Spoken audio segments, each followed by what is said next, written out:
બજારના મોંઘા પ્રોટીન ખાવા કરતાં આ પ્રોટીન બાર એકવાર જો બનાવી લેશો ને તો મોંમાં મૂકતા જ પીગળી જાય એટલી ટેસ્ટી બનશે. હેલો ફ્રેન્ડ્સ, હું છું શીતલ. તમારું સ્વાગત છે મારા ઘરનું જ કિચનમાં. આજે આપણે બનાવીશું ઠંડીમાં બધા જ વિટામિનની આપણા શરીરમાં જરૂર હોય અને ગરમાહટની પણ જરૂર હોય, તો શરીરમાં ગરમાહટ આપે તેવી એકદમ હેલ્ધી પ્રોટીન બાર બનાવીએ.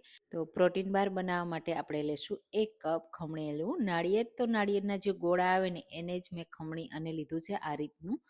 અને તમે જુઓ એક ગોળામાંથી આટલું વધ્યું છે. હવે આપણે એને સરસ રીતે ડ્રાય રોસ્ટ કરવાનું છે. તો નાળિયેર છે ને તરત જ રોસ્ટ થઈ જાય છે, એટલે ખાસ ધ્યાન રાખવાનું. જ્યારે પેન આપણે મૂકીએ ને ગેસ ઉપર ત્યારે એ હલકી ગરમ હોય ત્યારે જ પહેલાં એને શેકી લેવાનું, એટલે બળી પણ ના જાય અને સરસ રીતે શેકાઈ પણ જાય. તો હવે સરસ રીતે રોસ્ટ થઈ ગયું, તો આપણે એને એક પ્લેટમાં કાઢી લેશું અને ઠંડુ થવા દેશું. ત્યાં સુધીમાં આપણે બાકીના બધા ઇન્ગ્રેડિયન્ટને પણ રોસ્ટ કરવાના છે. તો એના માટે એ જ પેનનો યુઝ કરીશું. એના માટે આપણે લેશું 1 કપ મખાના, જે કેલ્શિયમથી ભરપૂર હોય છે અને જેમને હાડકાનો દુખાવો રહેતો હોય, કમરનો દુખાવો રહેતો હોય એના માટે બેસ્ટ છે, તો જરૂરથી ખાવા જોઈએ. પણ કોઈ ખાતા નથી હોતા, ટેસ્ટલેસ હોય છે, પણ જો તમે આવી પ્રોટીન બાર બનાવીને ખાઓ ને તો તમને ભાવે પણ ખરા અને તમને બધા વિટામિન પણ મળી જાય. હવે એને પણ આપણે ડ્રાય રોસ્ટ કરી લેશું અને એ જ પ્લેટમાં કાઢી લેશું. ફરીથી એ જ પેનનો ઉપયોગ કરી આપણે લેશું 1 કપ તલ, જે શિયાળામાં ખાસ ખાવા જોઈએ. પોટેશિયમ હોય છે, કેલ્શિયમ હોય છે, અને આપણે ચીક્કી બનાવી અને ખાઈ ખાઈને કંટાળી ગયા હોય ને તો આ બેસ્ટ ઓપ્શન છે પ્રોટીન બાર. તો તમે આવી શિયાળા સ્પેશિયલ પ્રોટીન બાર ક્યારેય ટ્રાય કરી છે કે નહીં મને કમેન્ટમાં ચોક્કસથી કહેજો. અને હા, મારી રેસીપી તમે કઈ સિટીમાંથી જુઓ છો ને એ પણ મને કહેવાનું બિલકુલ ભૂલતા નહીં, મને ખૂબ ગમશે. તો અહીંયા તલ પણ શેકાઈ ગયા, એને પણ એક પ્લેટમાં કાઢી લેશું. સાથે હું અહીંયા થોડા ડ્રાયફ્રૂટ લઉં છું, તો બદામ, કાજુ અને અખરોટ મેં અહીંયા ત્રણેયની ક્વોન્ટિટી સેમ લીધી છે. હવે એને પણ આપણે થોડા ડ્રાય રોસ્ટ કરી લેશું. હવે જે આ પ્રોટીન બાર આપણે બનાવીએ ને છે ને એને તમે મહિનાઓ સુધી પણ રાખો ને તો પણ ખરાબ ના થાય ને, એટલા માટે આ બધી વસ્તુને રોસ્ટ કરીને લેવાની છે અને ડ્રાયફ્રૂટને આપણે અલગ પ્લેટમાં કાઢવાના છે. હવે આપણે એ જ પેનમાં 2 ચમચી ઘી એડ કરીશું અને એમાં એડ કરીશું ગુંદર. તો અહીંયા મેં 3 ટેબલ સ્પૂન જેટલો ગુંદર લીધો છે, એટલે મતલબ 1/4 કપ લીધો છે, પણ હું અહીંયા એને 3 ટેબલ સ્પૂન જેટલો જ ફ્રાય કરીશ. અને હવે થોડો થોડો ગુંદર એડ કરીશું. સરસ રીતે ફૂલી જાય ને ત્યાં સુધી આપણે એને ફ્રાય થવા દઈશું. તો તળેલો ગુંદર હોય ને તો તમે કોઈ પણને આ પ્રોટીન બાર ખવડાવી શકો છો. કાચો ગુંદર હોય ને તો માત્ર સ્ત્રીઓ જ ખાઈ શકે, પણ તળેલો ગુંદર હોય ને તો પુરુષો, બાળકો બધા જ ખાઈ શકે. અને જેમ ને લોકોએ જીમ જોઈન્ટ કર્યું હોય ને એના માટેની આ પ્રોટીન બાર બેસ્ટ છે, એમને જરૂરથી ખવડાવજો. તમે જુઓ અહીંયા સરસ રીતે આપણો ગુંદર ફૂલી ગયો છે, તો એને એક પ્લેટમાં કાઢી લેશું અને બાકીના ગુંદરને પણ એ જ રીતે ફ્રાય કરી લેશું. તો અહીંયા ઘીની જરૂર પડે ને તો તમે થોડું એડ પણ કરી શકો છો. મારે ઘી એડ કરવાની જરૂર નથી પડી, એટલે સરસ રીતે આ રીતે ફ્રાય થઈ ગયો. તમે જુઓ બધું ઘી એબ્ઝોર્બ કરી લીધું અને બાકીનો ગુંદર આપણે સાઈડમાં મૂકી દેશું, એનો આપણે યુઝ નહીં કરીએ. હવે બધી વસ્તુ ઠંડી થઈ ગઈ છે ને તો એક મોટું મિક્સર જાર લેશું.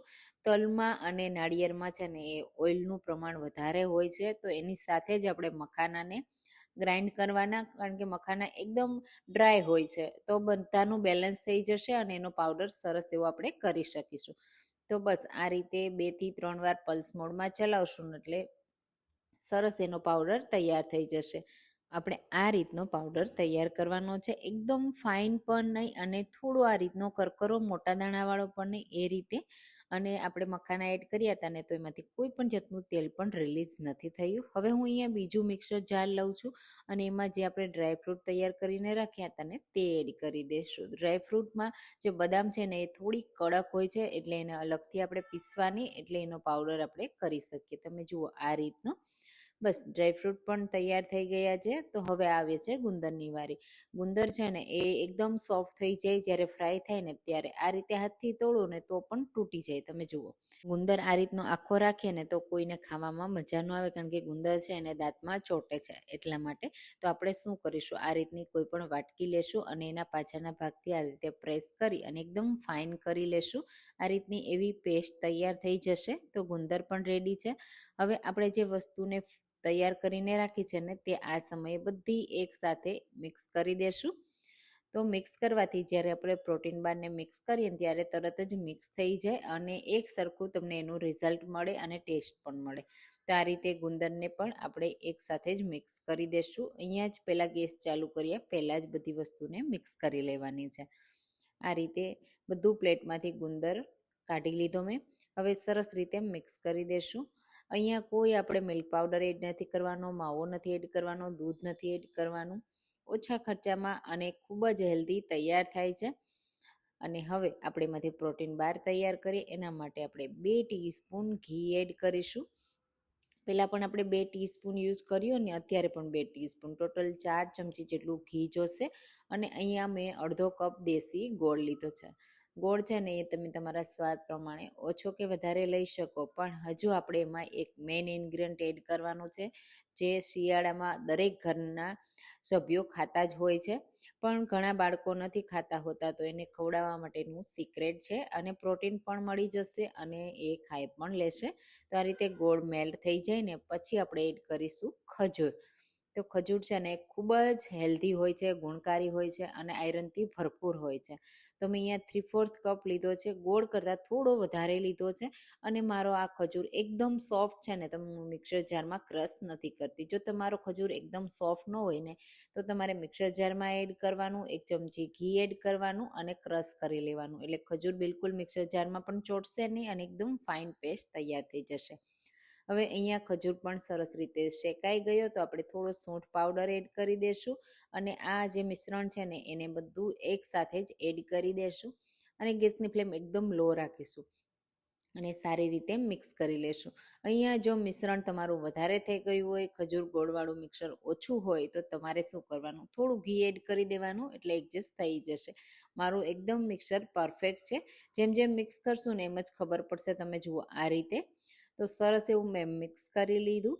હવે એકદમ સરસ રીતે સેટ કરવા માટે રેડી છે. આ રીતે હાથથી ચેક કરી લેવાનું, એનો ગોળો વળવો જોઈએ. હવે તમે આમાંથી લાડુ પણ તૈયાર કરી શકો છો અને આ રીતે પ્રોટીન બાર પણ તૈયાર કરી શકો છો. ગ્રીસ કરેલી પ્લેટ કે ટ્રેમાં આપણે એને એડ કરી દેશું અને સરસ રીતે તમારે જેવો શેપ આપવો હોય ને એવો તમે આપી શકશો. દાંત વગરના લોકો પણ આ મીઠાઈ ખાઈ શકશે. ઉપરથી આપણે એક સરખું લેવલ કરી દેશું અને માત્ર 10 જ મિનિટમાં એ ઠંડુ થઈ જાય છે. તો એની પહેલાં આપણે થોડું ડ્રાયફ્રૂટ ઉપરથી આ રીતે ગાર્નિશ કરી દેશું અને પછી થોડું પ્રેસ કરી અને 10 મિનિટ માટે રહેવા દેશું. 10 મિનિટમાં આપણી આ મીઠાઈ સેટ થઈ જશે. તો અહીંયા તમે જુઓ 10 મિનિટ થઈ ગઈ. આ રીતે તમે પ્રેસ કરો ને તો પરફેક્ટ સેટ થઈ ગઈ છે. તો મનગમતા શેપમાં કટ કરી લેવાની. નાના બાળકો ખાવાના હોય તો નાના પીસ કરવાના, મોટા ખાવાના હોય તો એ રીતે. અને પછી તમે આ જે પ્રોટીન બાર છે ને મહિના સુધી રાખશો ને તો પણ ખરાબ નહીં થાય અને દરરોજ એક ટુકડો તમે ખાઈ લેશો ને તો આખો દિવસ એનર્જી ભરપૂર રહેશે, વિટામિન બધા મળી જશે અને એક પણ લોટનો ઉપયોગ નથી, તો બધાને ખૂબ પસંદ આવશે. તો તમને આજની આ મારી પ્રોટીન બારની રેસીપી કેવી લાગી કમેન્ટમાં ચોક્કસથી કહેજો. જો તમને રેસીપીઓ મારી ગમતી હોય ને તો મારી રેસીપીને લાઇક કરજો, શેર કરજો અને મારી ચેનલને પણ સબસ્ક્રાઈબ કરજો, જેથી આવી નવી નવી રેસીપીઓ તમને દરરોજ મળતી રહે. અને હા, વિન્ટર સ્પેશિયલ તમારે કોઈ નવી રેસીપી જોવી હોય ને તો એ પણ મને કમેન્ટમાં કહેજો, હું તમારી સાથે શેર કરીશ. ચાલો ફરી મળીશું. Thank you.